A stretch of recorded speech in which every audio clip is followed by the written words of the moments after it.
I'm Doug Thompson. Welcome to this edition of Legislative Updates with John Barker of the Kansas House of Representatives for the 70th District. Most of us get our information concerning the actions of the Kansas legislature either from some form of media or after the fact, as the legislation either became law or died during the process. Representative John Barker has graciously agreed to take time from his schedule to update pending legislation as the bills are moving through committee to consideration by the House of Representatives. Right after this short break, let's talk with Representative John Barker concerning this week in the Kansas legislature. Welcome to Legislative Updates. I'm your host, Doug Thompson, and with me on my immediate right is Representative Dan Hawkins from the 100th District, and that's out of the Wichita area. West side of Wichita. Okay. And also with me, as is every time, John Barker, representative from the 70th District.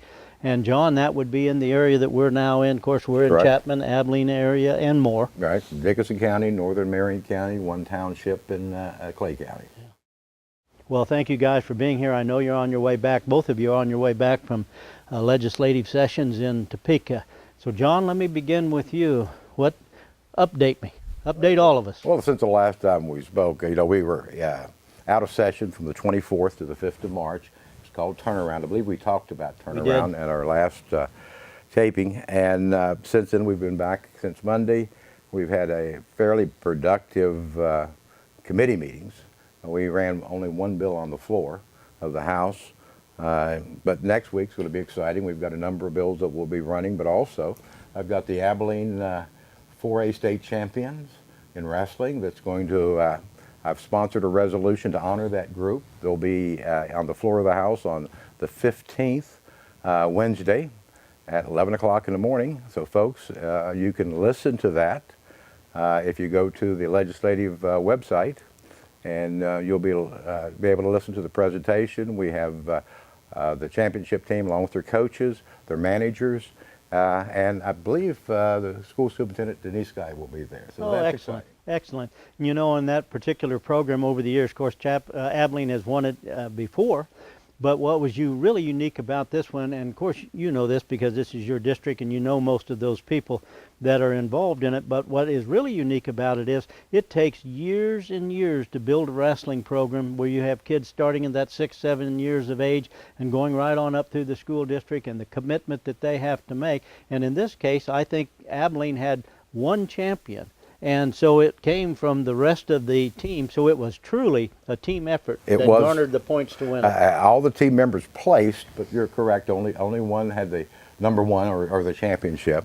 But wrestling is a team effort. So I've known some of those kids, probably since they were born. I know one of them has worked for me over the summer at the farm. And so it's nice to have them come up, let the legislature recognize them. It's a good day for them, along with the coaches, and show that they're appreciated. Yeah. I want to get into, of course, what you've got going on and go into any of those areas you want to, but let me ask you this one. Last time we talked, the school finance situation was still pending, and it's kind of like we talked about, well, there's the elephant in the room that we've got to be able to know how much, what we do with that, and how that happens. Well, now there's a decision, but I understand it doesn't have a dollar and cents with it. Exactly. It came out last Friday, last day of our break. Interesting timing. Since then, we've had a number of briefings from our legislative revisor's office to kind of explain what the decision really is. It's 52 pages. They took it under advisement, I think, in October, November. They finally rendered a decision. We were waiting for it. And you're correct. It has no dollar amount. We're using the Rose standards, which are the standards that the Supreme Court said they would use, which came out of Kentucky. So we're presently, our Educational Budget Committee is having hearings. They're coming up with what they think will meet that criteria. But court kept jurisdiction, which means they're going to review our work, but they didn't give us any guidance on exactly what they wanted other than to use the Rose standards. So it will take a while, but eventually we'll use the legislative process and work through it, hopefully. Okay, that will be a lot of pieces will then fit together once you have that one coming. When we have that and the cost of it, along with other issues that Dan's going to talk about, the Medicaid expansion the last time, We're working on the mega bill next week. The mega bill is a mega appropriations bill. So hopefully by the time we take our break at the end of, or the beginning of April, we will at least have that so we can come back to our constituents, visit with our folks and tell them what's involved and get their input. That's what legislators do. We want the input of our constituents. Every district is a little different. Yeah, yeah, I can imagine that it would be, and certainly Abilene is unique from this standpoint. You probably have some legislation that's working its way through here that may be unique to Abilene, but also include some other counties. What have you got going? Well, you know, we've still got our gaming bill, but also, I think it was in the paper last week, the possibility of a prison being built in Dickinson County. Wow. They're going to have to close down Leavenworth, and they are looking at either rebuilding in Leavenworth or looking at other locations. And Abilene had been in the contention 25 years ago, I think it was a little longer, when they built Ellsworth. Well, it's certainly centrally located. We got to take a break. We're going to be right back. You're watching Legislative Updates. Welcome back to Legislative Updates. I'm your host, Doug Thompson, with my special guest, Dan Hawkins and John Barker. Representative John is from the 70th District, and Dan is from the 100th District. John, we were just talking about the gaming. Would it be a, what do you call it? Is it a bill that's pending? Or It's a bill that was introduced in Fed and State, and we've kicked it out, but because it had some financial connections, it was referred to appropriations. We anticipate bringing it out in the next week or two, running it on the floor. That would reintroduce greyhound and horse racing back to the state of Kansas. As I mentioned earlier, and then there's a possibility we're one of the sites they may look at for building a prison, which would employ about 400 people, because Leavenworth is getting so old that it was built in, I think, 1860s. So there's a possibility it may be rebuilt in Leavenworth, but if not, they're going to look at other locations. And that may create, of course, Abilene's centrally located in the state, and that would create about 400 jobs.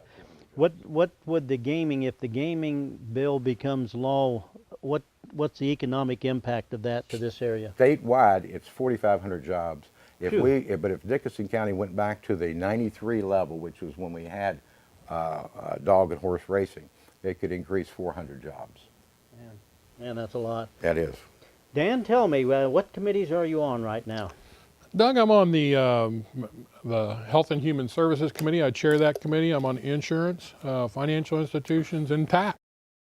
You've got about every one of them that you can get that's getting a lot of attention right now. I certainly have my hands full, I guarantee you. Tell me what's going on any of those, but let's talk a little bit about the Health and Human Services. You know, since the last time we were here, we talked about Medicaid expansion, and at that time we'd had hearings. We hadn't actually worked the bill yet, and that happened before we left on our turnaround break. It was about an hour and 15 minutes that we spent debating that in committee. You know, we'd had 3 days worth of expansion hearings. We'd really covered the subject well.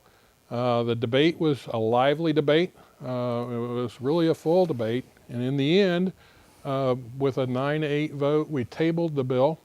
Tabling a bill simply means that we're not ready to kick it out for the floor yet. There was some issues that we really wanted to explore, and of course the education issue was one of them, with the school funding being, like you said, the 800-pound gorilla. And so we tabled it, and we thought we would have some time, and immediately there was an effort to pull that bill out of committee. It's really strictly a procedural move. There was a group that decided that they really wanted to debate that on the floor of the House. They had the votes. You have to have 70 votes. They actually had 83 votes. And so it came to the floor for debate. We had a 4-hour debate.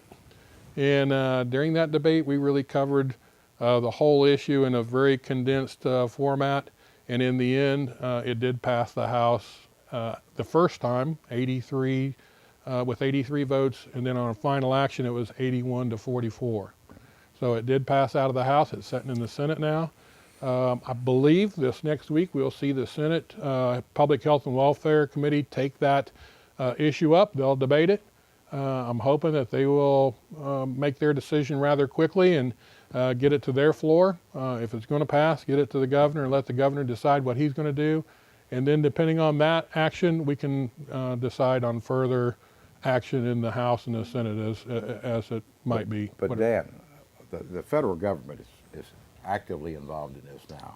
They've released a proposal that may eliminate the present Medicaid expansion program. Is that correct? No, that's absolutely correct, John. And in fact, that's an issue that was debated, was part of our debate, is the fact that the federal government, and specifically the House of Representatives, have come out with a new plan, Americans Health Plan.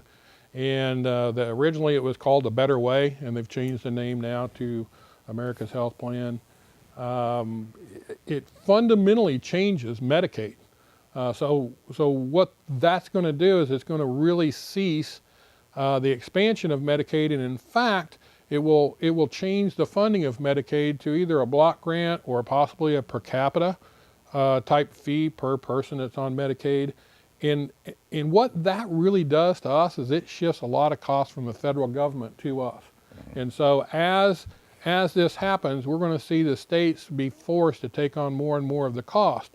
Throw Medicaid expansion in there, and if we do expand Medicaid, we're in for a really tough time. You know, last time I told you the possibility of a $464 million price tag. I think with this situation, that price tag even goes up higher. Well, isn't it designed, I think I heard President Trump or one of his members talking about it, that they're going to send back the control of this back to the state, and I know they were just working at the very early stages, sending it back to the state to determine how this gets allocated. But you're saying that depending on what the states do, they're going to have to put in considerable funding on a state-by-state basis, because the federal's only going to put in a certain amount. Am I? That is correct. Correct? They would basically cap their cost. They would have a known cost. They would cap it, and then the states would have to decide if they've expanded, those states who have expanded Medicaid, if they want to keep that expansion as part of their Medicaid system, then they're going to have to pay a higher cost. We call it FMAP, and FMAP is nothing more than the federal state match.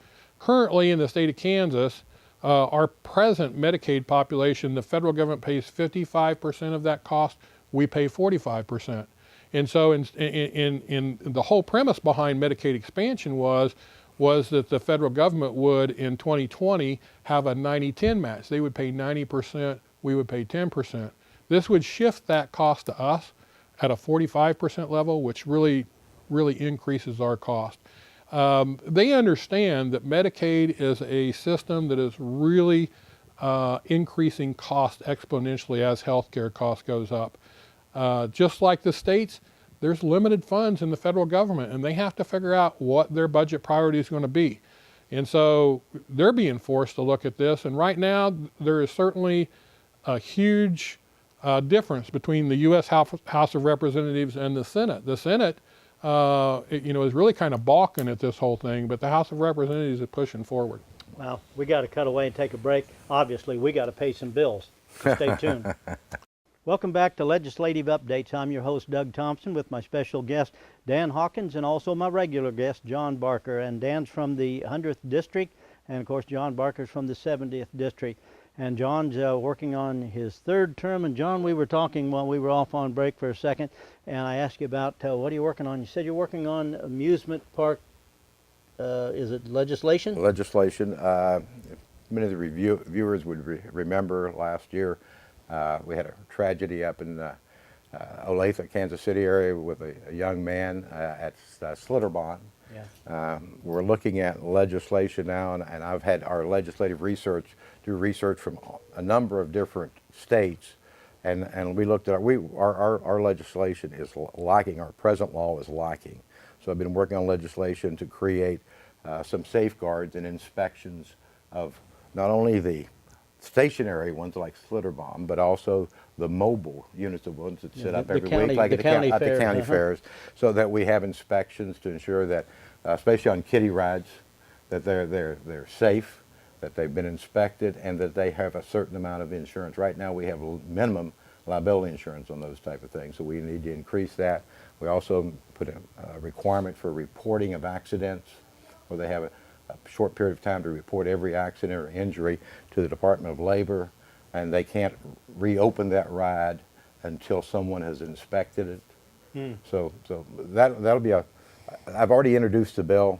We will probably be able to, I've got an expert coming in from Disneyland who's very familiar with that area. Sure. And he wants to testify because he can explain to us some of the tragedies that's happened nationwide. Plus, they have a very good record, and some of the things that we need on our statute to safely guard the children. Yeah, we just sort of take it for granted. When I go to the fair out here in Abilene, we go out there and get my grandchild in the cart, and I'm sort of looking at it, see how this is bolted together. And I said, well, somebody's inspected this, and I get on, and I'm probably taxing the equipment, but she's not. Presently, they are inspected by the operator. Oh, well, there you go. Does that make you feel comfortable? No, it doesn't make me feel comfortable. I understand. That's the same operator said, get over there. Yeah, exactly. But I think it's an area that we need to get into, and we are going to get into it. We have a bill. It may not pass this year, but it's a holdover year. But and we may want to study it this summer on an interim committee. So those are some of the things we're working on. Of course, we've got a number of gun bills that will be coming out on restricting access to guns.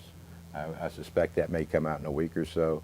But Fed and state, we're always busy. Of course, we get to meet until the end because we're an exempt committee. So our job is less than half done. Wow, wow. I was reading in the paper recently about the guns on the colleges and concealed carry, and what's working its way through there. I had a hearing yesterday on a House Bill 2220. I've also had a House Bill 2150 that was worked, but I wanted to get a number of them because there's a number of issues, and if I come out with something, it's going to be a comprehensive bill, not just address one issue. We need to address a number of issues. And then, of course, we're trying to get the National Rifle Association to come on board with us. So we're in negotiations with them, and hopefully they will give a little. And but we'll eventually, by the end of session, have something that I think the House and possibly the Senate can pass. Okay. And as you're working on this, John, is it testimony that's being offered, or do you use a different term? Testimony we'd use for the courtroom, right. But is it the same? I use it, we call them conferees instead of witnesses, but they do come in and testify. It's not sworn testimony. On the bill yesterday, 2220, I had two proponents, the State Rifle Association and the National Rifle Association. I think I had 27 or 28 opponents to the bill. Wow. Anywhere from college professors to the different universities and organizations. Dan's very familiar. We're getting lobbied. Every member is getting lobbied pretty heavy. Correct, Dan? Yeah, absolutely. They're constantly talking to us. In fact, one of the bills that John is hearing in Fed and State originally came to my committee, and that was KU had a gun bill to try to restrict guns in the KU hospital. And because John's committee is well versed at that, I asked that bill be sent to his committee, and he's been working on that as part of this comprehensive package. You could have kept it. Yeah, I was glad for you to take it. I know it was. It's one of the Fed and state issues, and we have taken testimony. Hopefully, within a week or two. Some folks don't understand. They want an immediate solution to a problem. We like to study the issue, and I get calls from people who say, you got to vote for this bill. And I said, well, have you read the bill? Well, no. I said, well, did you know it had this in it and this in it? Well, no, I didn't know that. So our job is to read those bills and to see what the unintended consequences could be. So it's not like where Nancy Pelosi says we need to just pass it and then look in to see what it's there. That's not the way it works, is it? No, that's not the way it should work. Yeah, I understand. Right. Well, what else have you got? Dan's got a number of things going on. We've got some tax bills that we're working on. In tax, we've actually heard 2178 was the bill that came through the House and the Senate, vetoed by the governor, and then the veto was sustained. They actually introduced another bill just exactly like it, and then they're going to retool that bill and bring it back out. We have a fair tax bill that would set a specific level of tax, just one flat tax. Flat tax for what? For income tax. Oh, So okay. that's in there. We're also working on some sales tax exemptions, looking at repealing some sales tax exemptions, get those people to start paying sales tax. So there's several items in the tax arena that we should see in the next couple of weeks. Well, guys got a lot going on. We're going to cut away, take our break. We'll be right back. Welcome back to Legislative Updates. I'm your host, Doug Thompson, with Representative Dan Hawkins from Wichita, the 100th District, and John Barker from the 70th District, the Abilene-Chapman area, and more. And we were talking about, while we were on break for a little bit, I'd ask you about something I read in the paper, that Governor Sam Brownback may be up for consideration for a different position. And then there's a transition period that takes place if that were to happen. First off, do you think that it's realistic that he may take the position? I think he's under consideration, and it is as an ambassadorship for agriculture and food for the UN, and I think it's stationed in Italy.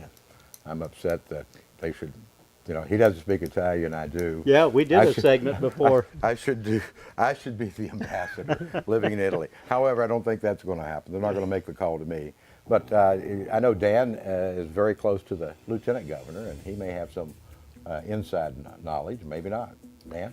No inside knowledge, but I really think that if that happens, the lieutenant governor will be ready to step up, and he'll do a fine job. I work with him consistently. And he's been involved in all of the workings, so it would just be a matter of transitioning right in? Yeah, he's What's got a his good name? base. Lieutenant Governor Jeff Collier, Dr. Jeff Collier. Oh, very good. Thank you. Hope you've enjoyed watching Legislative Updates with John Barker and Dan Hawkins. Thanks for watching.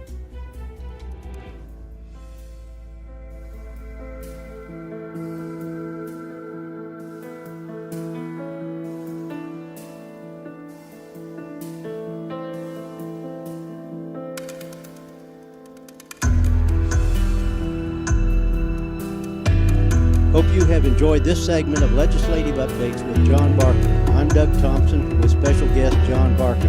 Tune in next time for another Legislative Update.